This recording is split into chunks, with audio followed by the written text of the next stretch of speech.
You know, some stories are just such a tangled mess.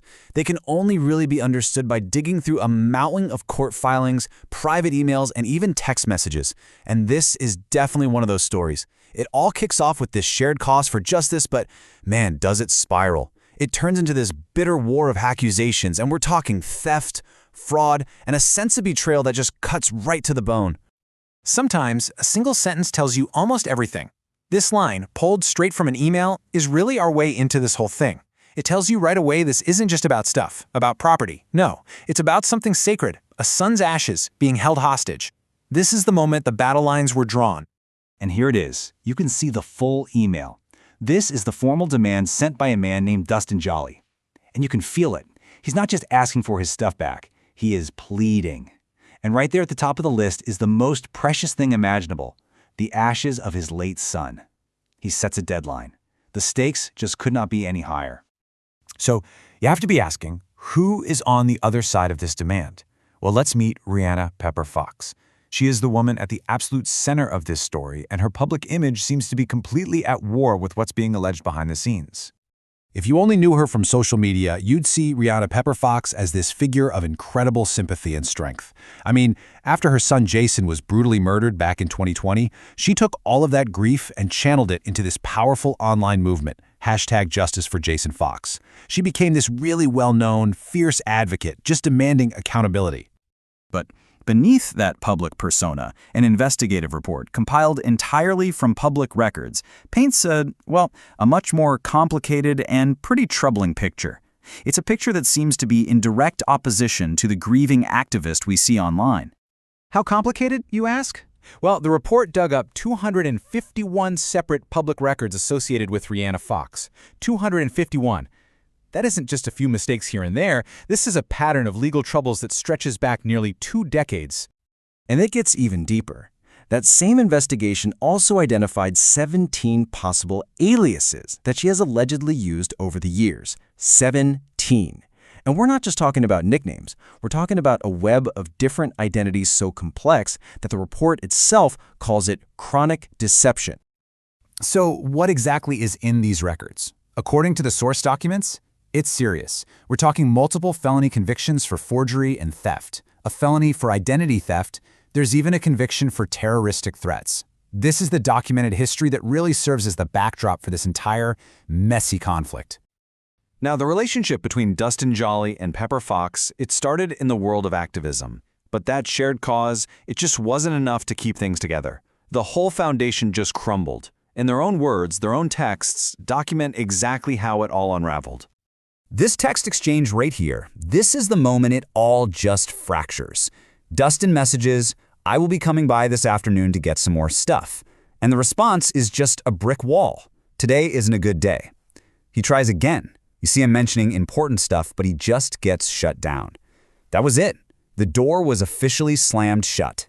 And right here, this is where the two sides of the story just collide. In his legal demand, he's claiming it's an interference with his right of ownership. But her email fires back with this absolutely shocking counter-narrative. "You were a guest that was kicked out for IV drug use." I mean, these are two completely separate realities. They cannot both be true. Of course, a fight like this didn't stay private for long. It exploded onto social media, where the accusations got public and really, really severe. In this post, Pepper Fox claims she asked Dustin to leave after, quote, "finding a used needle on my bathroom floor." This just took the battle from a private dispute to all-out public defamation. So what started as this fight over personal belongings, including those irreplaceable ashes, it just escalated into what Dustin Jolly's legal filings describe as a systematic campaign of theft, fraud, and retaliation. According to Jolly's formal complaints, the hell he went through followed this very clear, deliberate sequence.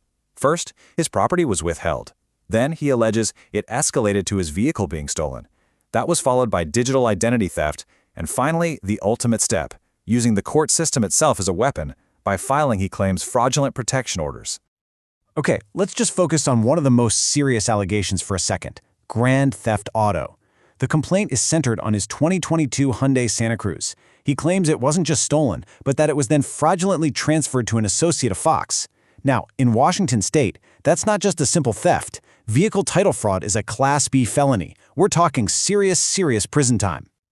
The retaliation, he claims, also went digital. Jolly's filings allege that after his phone was stolen, his personal accounts were completely compromised. Think about it. Unauthorized logins to his financial accounts, his email, his cloud storage, a full-scale digital break-in that he says enabled identity theft and even the tampering of evidence. This timeline just shows how chaotic the legal battle got. So on September 3rd, protection orders against Jolly get dismissed. Just 2 days later, what he calls retaliatory orders filed by Fox are denied. But then, on the 26th, there's a huge turn. The court awards attorney's fees against Jolly. And his claim? That the theft of his vehicle, his phone, and all his documents was a deliberate strategy to make sure he couldn't properly respond in court. So what's the real-world cost of all this? For Dustin Jolly, the consequences laid out in these filings were, frankly, catastrophic. This wasn't just some legal headache for him, this was the complete and total derailment of his life. This quote from his formal complaint to the King County prosecutor, it just says it all. As of the date of this filing, I remain homeless and displaced due to the theft of my vehicle. It's just a stark, direct statement about the devastating impact of these alleged actions, leaving him without a car, without his property, and without a place to live. And there is no clean ending here, no resolution. As of right now, this battle is still raging on in this legal swamp of civil lawsuits and criminal complaints, all of them alleging this coordinated conspiracy of theft, fraud, and defamation. For now, there's just no end in sight. Which leaves us with this really unsettling question, doesn't it? On one hand, you have a mother's unimaginable trauma, which she says fuels her fight for justice. But on the other hand, you have these meticulously documented allegations of a malicious campaign that completely destroyed a man's life. When every single person involved claims to be the victim, how do you ever really tell the difference between profound trauma and profound malice?